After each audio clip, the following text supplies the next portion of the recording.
नमस्कार बच्चों, आज हम कक्षा 12वीं की ऐच्छिक हिंदी की पाठ्य पुस्तक अभिव्यक्ति और माध्यम का पाठ नंबर 6 करने वाले हैं, जिसका नाम है कैसे बनती है कविता। यह है प्रथम सत्र के लिए जो 12वीं कक्षा का निर्धारित पाठ्यक्रम है उसका दूसरा पाठ है। और इस पाठ को यदि आप समझना चाहते हैं तो इसके लिए वीडियो पहले से ही अपलोडेड है, जिसमें पाठ पूरी तरह से समझाया गया है और उसके प्रश्न उत्तर पर चर्चा की गई थी। लेकिन आज की इस वीडियो में हम वस्तुनिष्ठ प्रश्नों की बात करेंगे और इस पाठ से संबंधित जितने भी वस्तुनिष्ठ प्रश्न हैं उनको आप ध्यानपूर्वक कीजिए, उनका अभ्यास कीजिए ताकि ये पाठ आपका पूरी तरह से तैयार हो जाए। पुराने वाले वीडियो का लिंक आपको डिस्क्रिप्शन बॉक्स में मिल जाएगा और वहाँ से आप पाठ समझ लीजिए। यहाँ पर आप वस्तुनिष्ठ प्रश्नों के उत्तर दीजिए ताकि आप स्वयं जान लें कि आपने ये पाठ कहाँ तक तैयार कर लिया है। और यदि अभी तक चैनल को सब्सक्राइब नहीं किया पहले वो कर लीजिए और साथ ही बेल आइकन को भी दबा लीजिएगा ताकि मेरी हर लेटेस्ट वीडियो की अपडेट्स आप तक पहुंचती रहें। और चलिए हम शुरू करते हैं बहुविकल्पीय वस्तुनिष्ठ प्रश्न।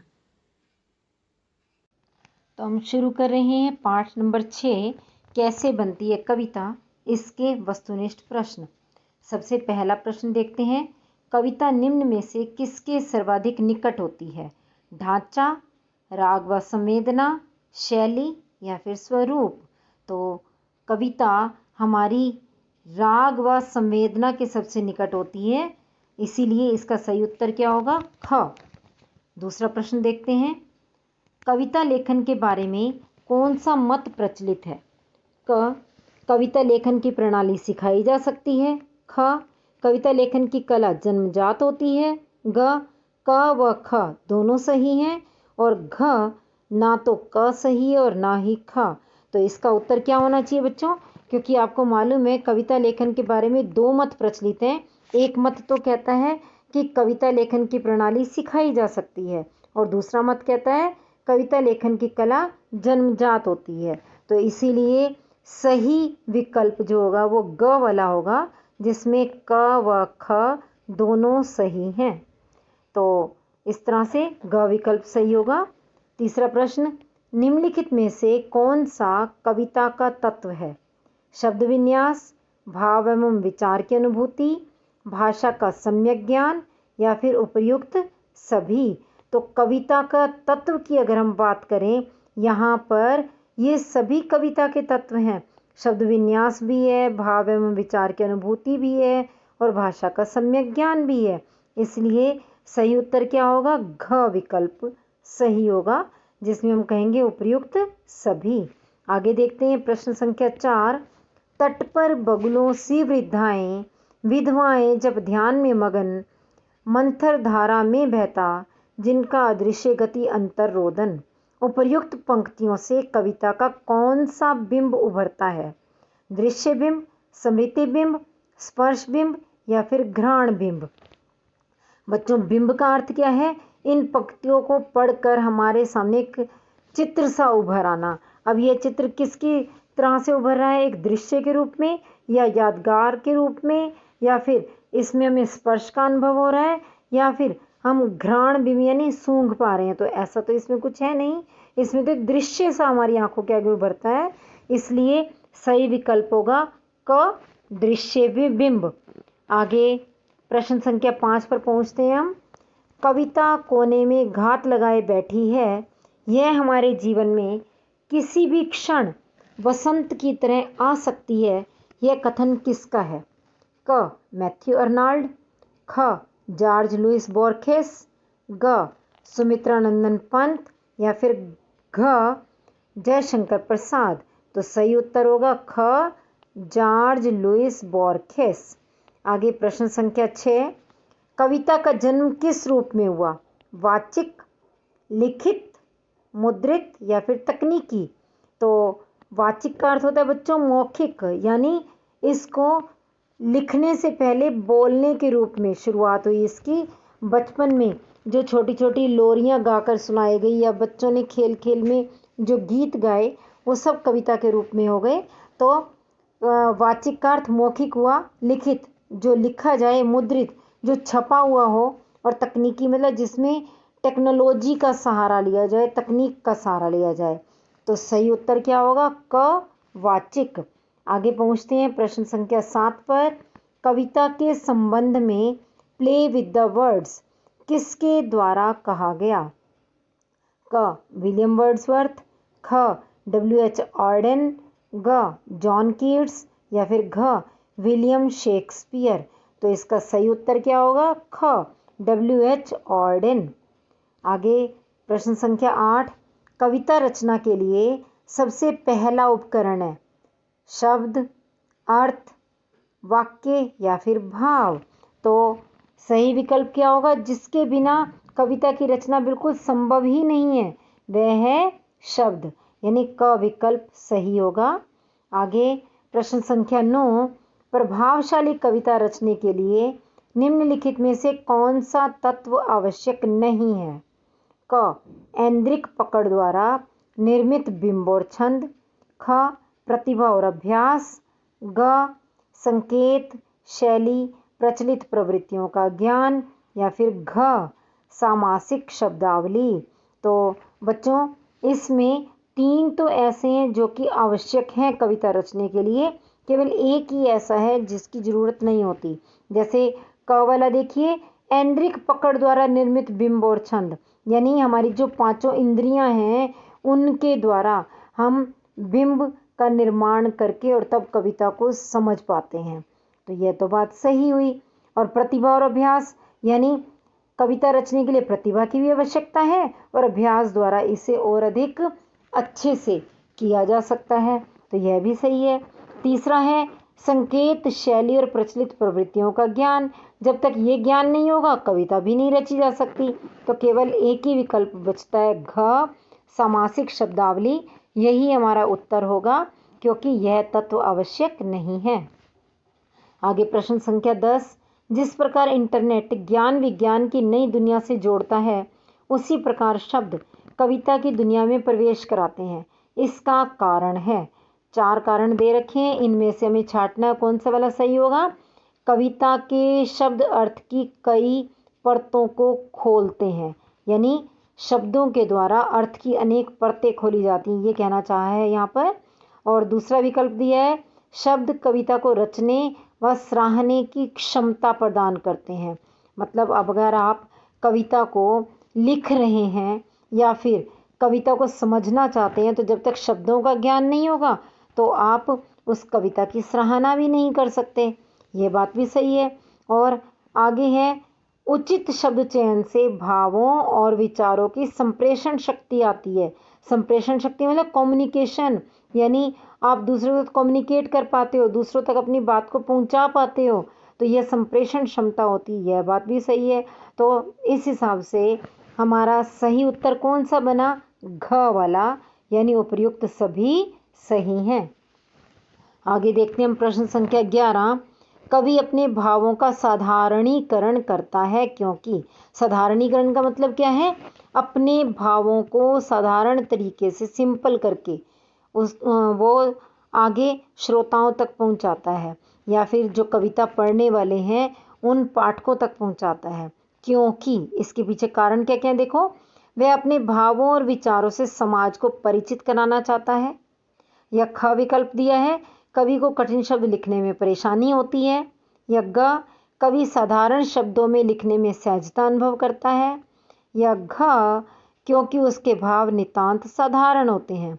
तो इनमें से सही उत्तर बनता है क वह अपने भावों और विचारों से समाज को परिचित कराना चाहता है। क्योंकि जो ख ग और घ हैं ये कवि की कमी दर्शा रहे हैं कि कवि कठिन शब्द नहीं लिख सकता। ये बात तो सही नहीं है। कवि भी बहुत ही बुद्धिमान होते हैं और वे कठिन शब्दों को भी लिख सकते हैं। ऐसे ग में क्या कहा गया कि कवि साधारण शब्दों में लिखने में सहजता अनुभव करता है। वह कठिन शब्दों को भी लिख सकता है लेकिन वो लिखता नहीं है। क्यों नहीं लिखता? क्योंकि उसे अपने भावों और विचारों से समाज को परिचित कराना होता है। और जो अंतिम विकल्प दे रखा है उसके भाव नितांत साधारण होते हैं, ये तो बात बिल्कुल गलत है। क्योंकि उसके भावों में तो गहराई होती है और उसी गहराई की वजह से कविता पाठक के हृदय को छू जाती है। तो यानी क विकल्प बिल्कुल सही था। आगे हम बढ़ेंगे प्रश्न संख्या 12 की ओर। कविता लेखन प्रशिक्षण का क्या लाभ है? क, अच्छा सहृदय पाठक बना जा सकता है। ख, कविता की बारीकियों से परिचित हुआ जा सकता है। ग, रचनात्मकता का विकास किया जा सकता है। या फिर घ, उपर्युक्त सभी। तो सही उत्तर क्या होगा? उपर्युक्त सभी। क्योंकि अगर हमें अच्छी कविता लिखने का प्रशिक्षण प्राप्त हो जाए, हम अच्छे से कविता करने लग जाएं, तो हम सहृदय पाठक बन जाएंगे, यानी कविता का आनंद लेना सीख जाएंगे और कविता की बारीकियों से भी हमारा परिचय हो जाएगा और हमारी अपनी रचनात्मकता का भी विकास होगा। तो इसलिए सही उत्तर कौन सा हुआ? घ, उपर्युक्त सभी। अब प्रश्न संख्या 13, कविता के सभी घटक किससे परिचालित होते हैं? यानी कविता के सारे घटक किन किन चीज़ों पर निर्भर हैं? क, परिवेश पर, और ख, संदर्भ पर, ग, उपर्युक्त दोनों पर, या फिर घ, विस्तार पर। तो यहाँ सही उत्तर क्या लग रहा है? परिवेश पर भी निर्भर करते हैं, वो संदर्भ पर भी निर्भर करते हैं, यानी उपर्युक्त दोनों ही सही हैं। विस्तार वाला सही क्यों नहीं है? क्योंकि कविता लिखते समय कवि कम से कम शब्दों में गहरी बात कहना चाहता है, तो विस्तार तो हो ही नहीं सकता। परिवेश और संदर्भ दोनों सही हैं, तो इसीलिए विकल्प ग वाला सही होगा, जिसमें दिया गया है कि उपर्युक्त दोनों। आगे देखिए प्रश्न संख्या 14, कविता लेखन अन्य कलाओं की तरह क्यों नहीं सिखाया जा सकता? 4 उत्तर दिए गए। क, यह एक जटिल प्रक्रिया है। ख, इसे सिखाने के लिए प्रशिक्षित शिक्षकों की कमी है। ग, इसमें बाह्य उपकरणों की सहायता नहीं ली जा सकती। और घ, इसकी आंतरिक लय को इंद्रियों द्वारा पकड़ना कठिन है। तो सही विकल्प होगा ग, इसमें बाह्य उपकरणों की सहायता नहीं ली जा सकती है, इसीलिए इसे सिखाना जो है कुछ लोगों का मत है कि संभव नहीं है। यानी मैंने पहले ही बताया था, 2 मत है ना। एक मत कहता है कि कविता को सिखाया जा सकता है जैसे अन्य कलाओं को सिखाते हैं, और दूसरा मत क्या कहता है कि इसे अन्य कलाओं की तरह नहीं सिखा सकते। वे मानते हैं कि इसमें कोई बाह्य उपकरणों की सहायता ही नहीं ली जा सकती, इसलिए इसे सिखाया भी नहीं जा सकता। आगे प्रश्न संख्या 15, शब्दों से खेलने का क्या तात्पर्य है? 4 विकल्प हैं। क, कठिन शब्दों के पर्यायवाची प्रयोग करना। ख, शब्दों के नए आयाम खोलकर लय और ताल की दुनिया में जाना। ग, खेलते समय नए नए शब्द बोलना। या फिर घ, विभिन्न पर्चियों पर शब्द लिखकर खेलना। तो सही उत्तर क्या होगा? ख, शब्दों के नए आयाम खोलकर लय और ताल की दुनिया में जाना। नए आयाम खोलने से मतलब आप समझ रहे हैं ना बच्चों, एक शब्द के कई कई अर्थ होते हैं, उन अर्थों के बारे में जानना और शब्द की गहराई तक पहुंचकर उसका मतलब समझना। आगे प्रश्न संख्या 16, मछली जल की रानी है, जीवन उसका पानी है, हाथ लगाओ तो डर जाएगी, बाहर निकालो तो मर जाएगी। इस कविता में पानी और जल की जगह यदि हम नीर रख दें तथा डर की जगह घबरा लिख दें, तो उससे कविता क्या बनेगी कि मछली नीर की रानी है, जीवन उसका नीर है, हाथ लगाओगे तो घबरा जाएगी, बाहर निकालोगे तो मर जाएगी। अब यहाँ पर इस तरह से लिख देने से कविता का प्रभाव समाप्त हो जाता है। यह स्पष्ट करता है कि, क्या स्पष्ट करता है? कविता में शब्दों के पर्याय नहीं होते, या कविता छोटे छोटे शब्दों का ही प्रयोग होना चाहिए, कविता में छोटे छोटे शब्दों का ही प्रयोग होना चाहिए। ग, कविता में सरल शब्दों का कोई स्थान नहीं। या फिर घ, कविता के शब्दों पर कवि का पूरा नियंत्रण होता है। तो सही उत्तर क्या होगा? कविता के अंदर शब्दों के पर्याय नहीं होते। क विकल्प सही है, कविता में शब्दों के पर्याय नहीं होते। यदि हम पर्यायवाची शब्द रख दें तो कविता अपना अर्थ खो देती है। आगे प्रश्न संख्या 17, कविता का विषय क्या हो सकता है? 4 विकल्प हैं।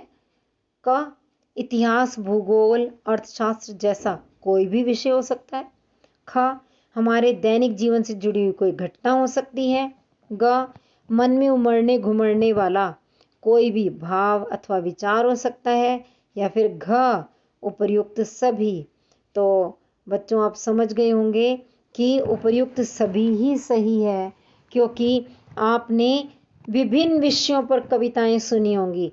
यहाँ तक कि हमारे जो विषय विद्यालय में पढ़ाए जाते हैं उन विषयों से संबंधित भी कोई हो सकती है कविता, और हमारे दैनिक जीवन से जुड़ी हुई भी हो सकती है, या फिर हमारे मन में यदि कोई विचार आ रहा है तो भी हो सकती है। आगे देखते हैं प्रश्न संख्या 18।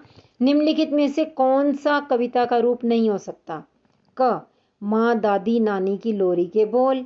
ख, बच्चों के खेल गीत। ग, उल्टा पिरामिड शैली में लिखा गया समाचार। या फिर घ, श्रमिकों द्वारा गुनगुनाए जाने वाले लोकगीत। तो कौन सा हो सकता है कविता का रूप? नहीं हो सकता। आप सोच करके देखिए। माँ दादी नानी की जो लोरी है वह भी कविता के रूप में है। बच्चे यदि खेल खेल में छोटे छोटे गीत गाते हैं वे भी कविता के रूप में ही है। और अगर श्रमिक कोई लोकगीत गुनगुनाते हैं वे भी कविता के रूप में है। कौन सा कविता का रूप नहीं है? उल्टा पिरामिड शैली में लिखा गया समाचार, यानी विकल्प संख्या ग इसका सही उत्तर होगा। प्रश्न संख्या 19। रत्नाकर डाकू से वाल्मीकि बनाने के पीछे प्रमुख कारक क्या रहा? तो आप जानते हैं कि रत्नाकर डाकू जो कि बाद में वाल्मीकि बन गया, उन्होंने सबसे पहला श्लोक लिखा था। सबसे पहली कविता कहा जाता है कि उन्हीं के मुख से निकली थी, माँ निषाद वाली जो कविता थी। तो इसके पीछे प्रमुख कारक क्या था? डर, सजा, संवेदना या ईर्ष्या? तो इसके पीछे प्रमुख कारक था संवेदना, यानी विकल्प संख्या ग, क्योंकि उन्होंने क्रोंच पक्षियों को जब आपस में क्रीड़ा करते हुए देखा था और उनमें से एक पक्षी को शिकारी ने मार डाला था, तो तब संवेदना के कारण उनके मुख से अनायासी कविता फूट पड़ी थी। आगे प्रश्न संख्या 20। एक अच्छी कविता किस बात के लिए आमंत्रित करती है? बार बार पढ़े जाने और सोचने के लिए, पढ़ाई से दूरी बनाने के लिए, विषय वस्तु को रटने के लिए, या पढ़कर शब्दों के अर्थ जानने के लिए? तो बच्चों आप समझ सकते हैं कि अगर अच्छी कविता है तो हमारा मन करता है हम उसे बार बार पढ़ें और फिर उस पर विचार भी करें, चिंतन भी करें। तो यानी क विकल्प ही सही होगा। यह जो आगे के विकल्प देखिए, ख वाला है पढ़ाई से दूरी बनाने के लिए। ऐसा तो कविता हमें कभी नहीं कहती कि पढ़ना छोड़ दो। और ग वाला विकल्प विषय वस्तु को रटने के लिए, अपितु कविता के द्वारा तो हम रटने की बजाय कविता के माध्यम से आनंद पूर्वक वस्तु को, विषय वस्तु को पढ़ना शुरू कर देते हैं। और घ वाला जो है पढ़कर शब्दों के अर्थ जानने के लिए। कविता केवल शब्दों का अर्थ जानने के लिए सीमित नहीं होती, अपितु कविता अनुभव करने की चीज़ है, आनंद लेने की चीज़ है। और आनंद लेकर जब ये हमारे हृदय को छू जाती है तो हम उस पर विचार विमर्श भी करते हैं, चिंतन भी करते हैं, सोचने को भी हमें मजबूर करती है। तो सही विकल्प कौन सा बना? क। तो इस प्रकार बच्चों ये 20 प्रश्न आपका पूरा पाठ कवर कर रहे हैं। बच्चों मुझे लगता है कि अब आप ये पाठ अच्छी तरह से समझ चुके होंगे और इसी के साथ ही हमारा अभिव्यक्ति माध्यम का प्रथम सत्र का पाठ्यक्रम पूरा हो गया। और यदि आपको कोई प्रश्न ना समझ आया हो या कोई समस्या हो, आप मुझे कमेंट बॉक्स में लिखकर बताइए। मैं उस समस्या को हल करने का प्रयास करूँगी और फिर हम आगे मिलेंगे अगले वीडियो में किसी नए पाठ के साथ। तब तक के लिए मेरी शुभकामनाएं।